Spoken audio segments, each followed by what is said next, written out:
Pro Group Management. Workers' comp that works for you.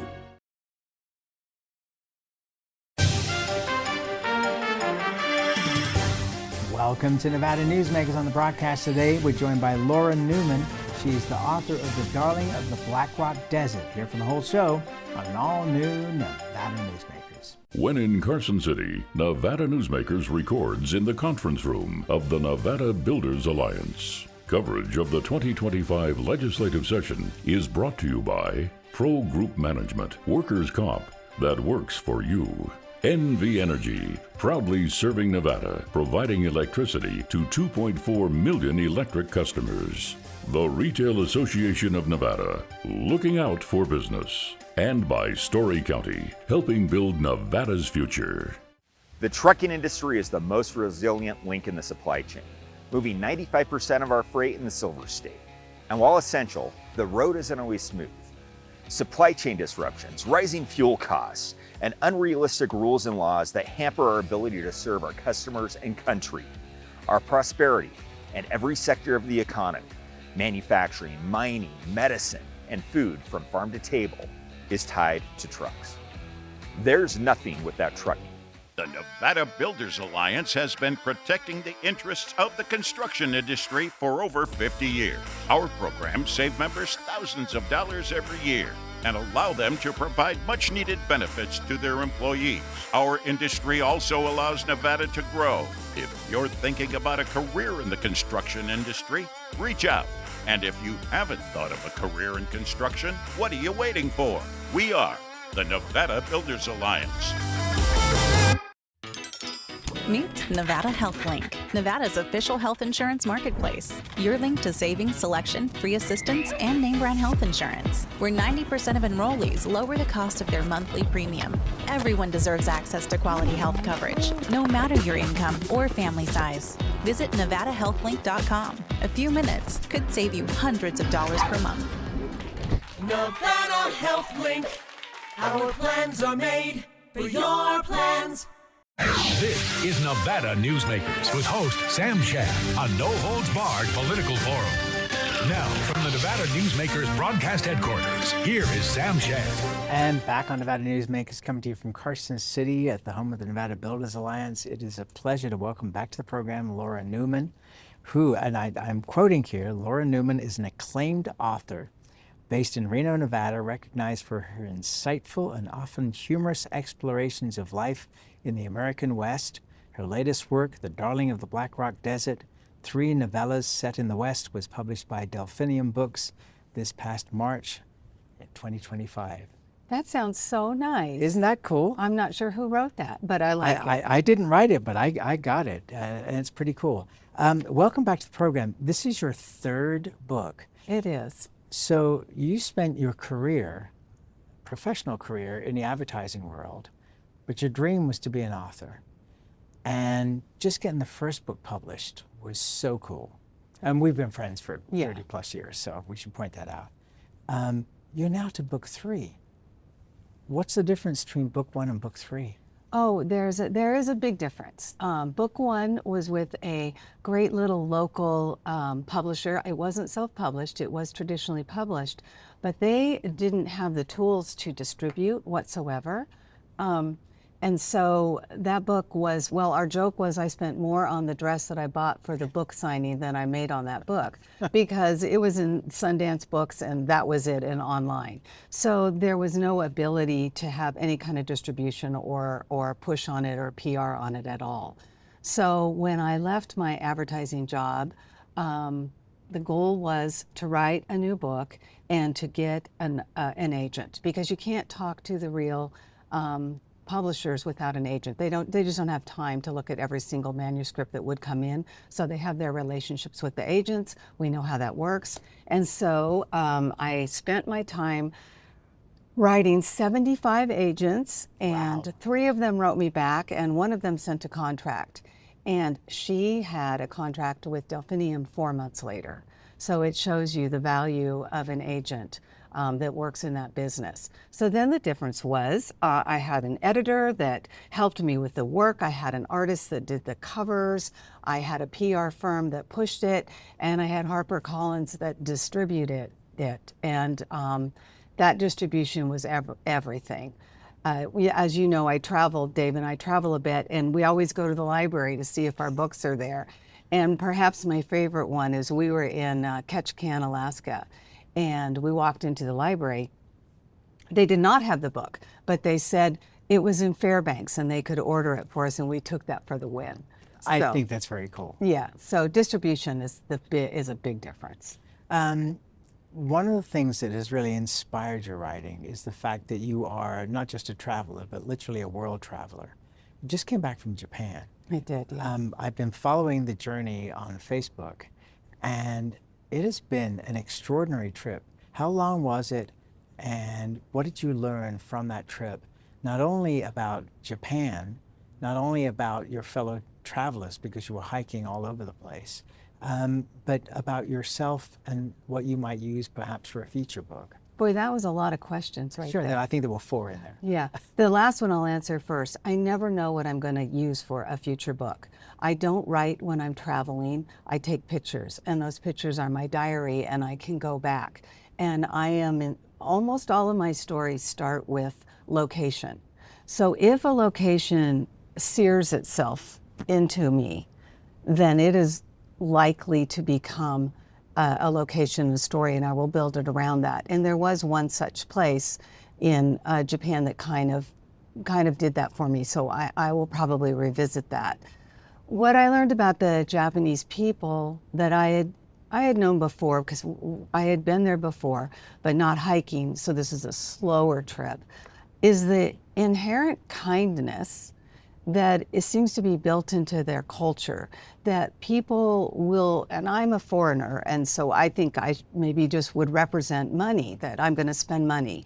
But there was this desire to make sure that there was like full disclosure if I wanted to buy something, how long this food was going to last, if this piece of jewelry was going to tarnish. They wanted us to know all of those things, and if we needed help with something, they would go out the door to direct us, to help us. And there's no litter there, and they have no garbage cans, so you take it with you. And I cannot speak to their whole culture, but the way that they treat each other, I liked that. And if there were 2 other questions in there, I forget them now. No, that's okay. I was just, just kind of getting your sense of Japan, and I think you summed that up very well. What we hear about in this country a lot is, the ugly Americans, we're not loved around the world. But in my experience traveling around the world, because you and I have similar aspirations for that universally people love Americans. Government is one thing, but yeah, the people are something different. And it seemed like you had the same response. Oh yes, and no matter what is going on politically, I've never really had problems as an American. Sometimes people want to discuss things with me, which I always find interesting. They will know more about my country than I know about theirs, which is my fault. But I find if I have a smile, and I know that you're the same way, if I have a smile, they're going to have a smile back. So I don't worry too much about that. Although I did have one woman on the bullet train come up to us and tell us that Americans are, and this is so unusual, a lavish country and a lavish people. The woman was maybe a little bit older than I am, and that we should die. And my girlfriend said, well, you don't know if we're American, we could be from Canada. And she said same thing. So I was a little worried she was going to push us onto the train track.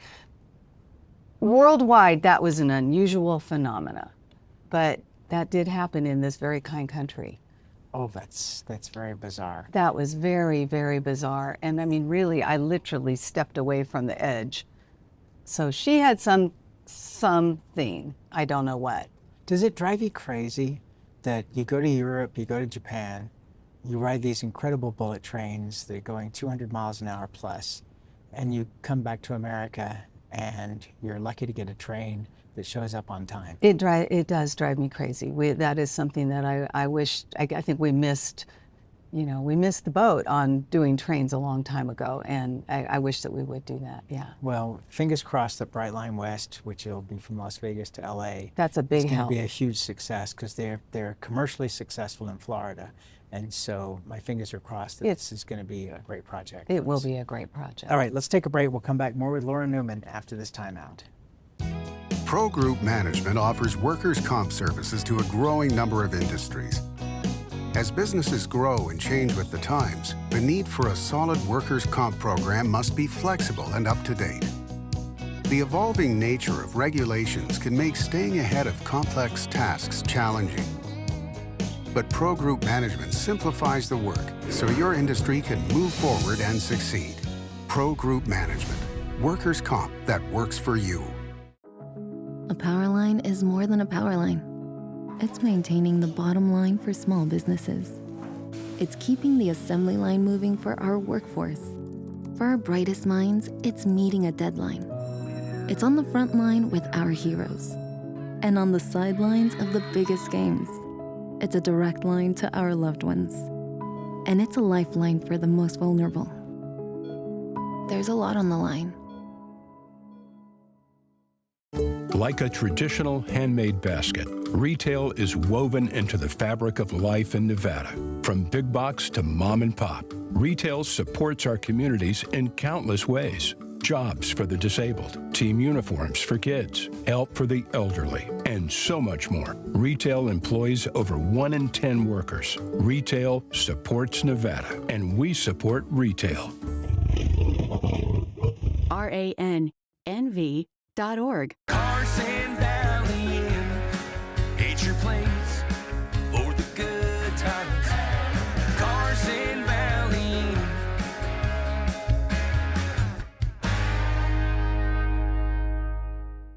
This is Nevada Newsmakers. And back on Nevada Newsmakers, we have another introduction for Laura Newman, the noted author. It says, Laura Newman is a Reno, Nevada-based author known for her evocative fiction that often explores the themes of resilience and transformation in the American West. Her new book, The Darling of the Black Rock Desert, 3 novellas set in the West, is just been released here in March by Delphinium Books, distributed by HarperCollins. You're getting some nice things said about you. Oh, yes, I appreciate every one of those, and I am like anybody else. I go online almost daily to see if there's new reviews or new things, and that's important because word of mouth and shows like yours is how I get books sold. And what I want more than anything, it's not accolades. I want readers. I want people to read the book and talk about the book. That's what I want. Okay, so if people are happening to be in the Truckee area, yes, you're doing a book signing on April 26th, which is this coming Saturday, and it's from 1 to 3, yes, right? And it's at Word After Word Books in downtown Truckee. Yes, so and it is a beautiful store. Independent bookstore. Independent bookstore. It's a beautiful store, really great people. So if you want a day up in Truckee, it's a nice day for that.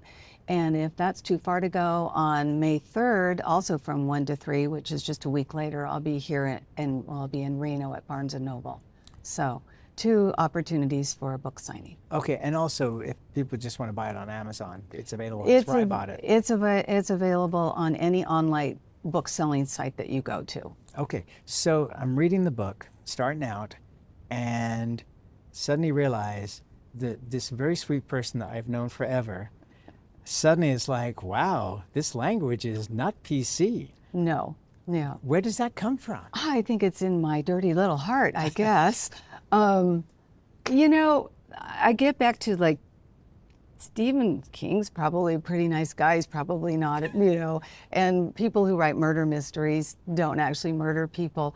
But, you know, I'm creating characters. So what are those characters going to do and what are they going to be like? And so, yeah, not PC things come out. Although, of course, I have to work to be culturally sensitive, and I think I it's don't good think that so. we do that. I think. Oh, you think not? Oh, I think there was in the a lot of first few edits. pages, there's a word or two in there that's like, whoa. Well, I think I know exactly and, what you're thinking. And I'm fine with that. Yeah. You know, I'm from the Don Rickles school of life, which is insult everybody and laugh just as hard when it gets to your minority as you laugh at everybody else's. So I'm Right. fine with that. I think we've lost that in this country. Well, I'm no, and I can agree with you on that. I mean, you get to where, as a white woman, what am I allowed to write? And I had these conversations with my editor because from the time that I first published, even till now, those standards have changed, and some, you know, pendulum maybe swings too far. But I do have to be very aware of that. So the things that I say in this book that are not PC are not said by me, they're said by the character. And the character can be as un-PC as they want to be. So that's not the narrator saying it at all. It's, you know, the waitress at Bruno's, and it's, you know, it's the characters, it's not me. And this particular first story takes place in 1960. So since my main character is a black woman and a Native American man in northern Nevada in 1960, how are they going to be treated? How are they going to be thought of? And you better believe that some of those statements are going to be what they encountered at that time. Well, at that time, Nevada was the Mississippi of the West. Yeah, well said.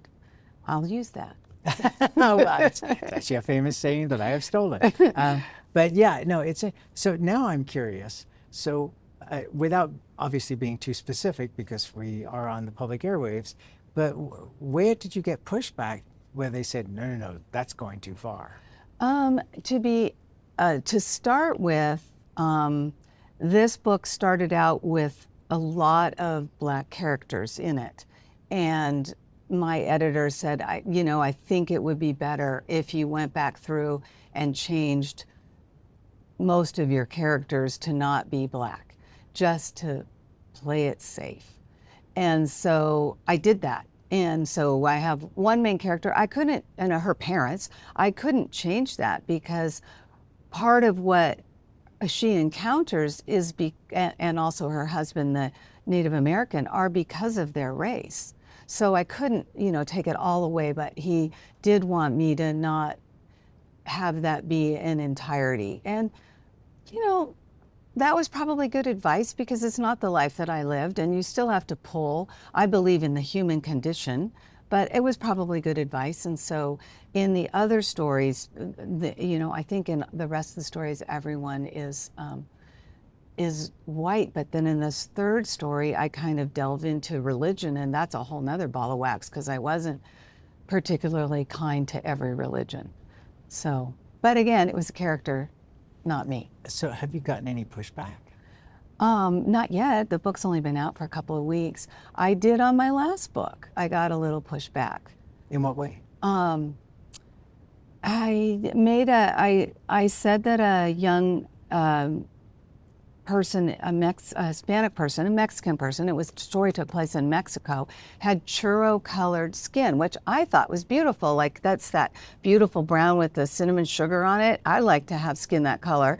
And so to me, that was just fine. But I got pushback on that on a review, which, I found insulting.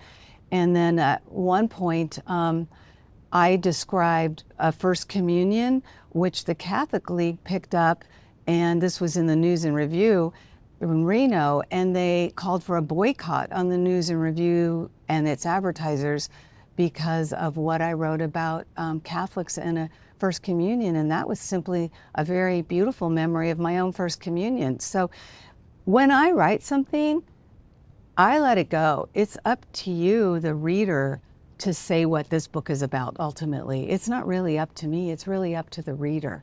And if you're insulted by it, then maybe that's good. Maybe I evoked emotion, and that's what I want. So if it makes you talk about it, write a letter, maybe that's good. I think it's fabulous. Yeah. One of the things that I do with this show, because obviously we cover a lot of controversial topics from time to time, and over the many years it's been on the air, and people will write to me or call and leave a message, and they don't realize that I'm going to call them back. Yeah. So unless they use vile language or racism, I will respond to everybody. And people are shocked, first of all, that I actually contact them. And by the end of the conversation, they are now my friends.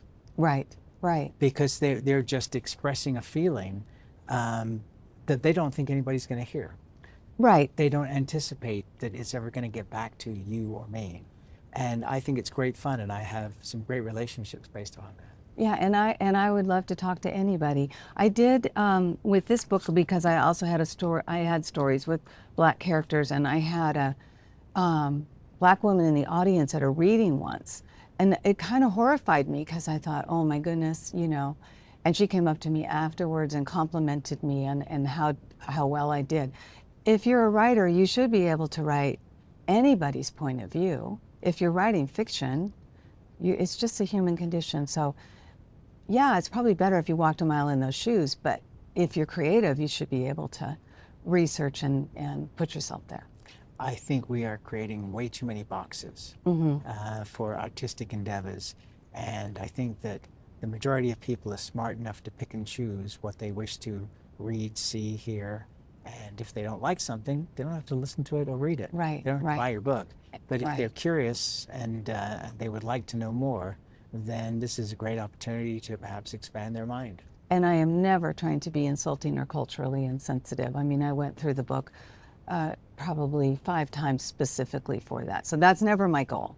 But again, it's up to the reader. And that's the whole point, isn't it? Mm-hmm. All right, let's take another break. We'll be back with Laura Newman after this timeout. What is that? That's the governor's funding bill for education. It looks pretty flat. Wasn't there a plan to increase funding for our schools? Yeah, but the governor's ignoring it. We have to pass the plan. For 50 years, Nevada Heating has been keeping people comfortable in their homes. At Nevada Heating, call the Do It Right guys and get the air conditioning back on today. That's the Nevada Heating way. Why sweat for days on end when Nevada Heating can get your air conditioning fixed today? Call us today and we'll fix it today at 323-5585 or schedule us on our website at nevadaheating.com.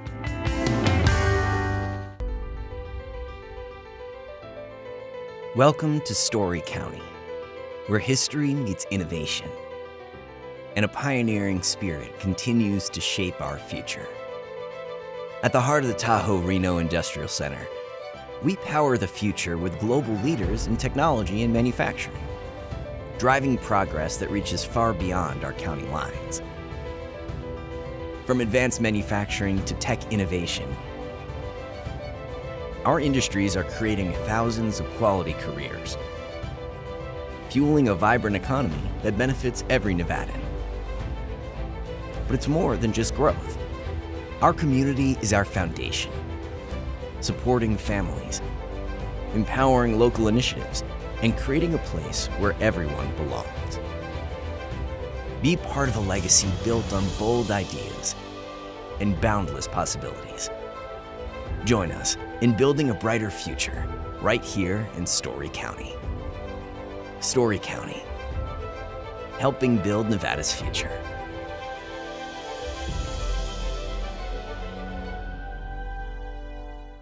What is that? That's the governor's funding bill for education. It looks pretty flat. Wasn't there a plan to increase funding for our schools? Yeah, but the governor's ignoring it. We have to pass the plan. This is Nevada Newsmakers. And back on Nevada Newsmakers, we continue our conversation with Laura Newman. She is the author of 3 novellas of the West. The book is called The Darling of the Black Rock Desert. It includes that story, City of Angels, and The Saints of Death Valley. And she's got a book signing coming up in Truckee on the 26th of April from 1 to 3 at Word After Word Books in downtown Truckee. And so I hope everybody is able to turn out, and you sell a lot of books there. I hope so too. So, you know, at this point in time, what are your thoughts about moving forward? Because it seems to me that now this is your 3rd published book, that I don't think you want to stop. I'm halfway through my next one. Oh, you are? Okay. I am, yeah. And I don't know, it might be a different turn for me. I don't seem to have a novel in me. I'm still working with, these are just 3 long stories. The first book and the second book were short stories. These are going to be long short stories. The book is titled right now, A Hard Row of Buttons to Shine, which is World War II soldier speak for a hard job. So I am writing about little known events of World War II, things that have maybe been forgotten, only known by a segment of people who experienced them, and not necessarily at all from the soldier's point of view, because I've never been, once again, writing about what I don't know. I've never been in the military. I've never even shot a gun. But my father was in World War II. He's 100 years old. And this kind of started with learning about his stories. And so it's a lot of it from a civilian point of view, collateral damage to society, the earth, people. And it's coming along pretty well. And again, I'm going out into the world. I have stories. I have a story that takes place in Russia, one in Germany. I'm working on one in France, one in England, and 2 in the United States so far. So it's it won't be your typical World War II book. Well, your books never are typical. No. Last quick question. When you started out this project, after you retired from the business world, did you ever think you'd get this far? Yes. And that's what makes it work, doesn't it? I did. And further. And I want to even, I never want to stop. I want every success because I want people to read it. And that's why I want the success. And yes, I did envision it. All right, so the book is The Darling of the Black Rock Desert by Laura Newman, 3 Novellas of the West. You can buy it on Amazon, you can go to Barnes & Noble, or you can come to her book signing at Word After Word Books in downtown Truckee this Saturday. Thank you so much for doing this, as always. Thank you. You're always welcome. We'll be right back. Your good times are at Tamarack Casino during the $150,000 Denim and Diamonds giveaways, with cash and free play drawings every Thursday and Saturday, and $30,000 in grand finale giveaways Saturday, May 31st, including a top prize of $20,000 guaranteed. Your good times are at Tamarack Casino. Each day, the Children's Advocacy Alliance partners with leaders, legislators, and families across Nevada to improve children's health, education, economic well-being, and safety. We recognize Nevada will be no better than the state of its children. Be a part of this change. Be a supporter of the Children's Advocacy Alliance. For more information, go to CAANV.org.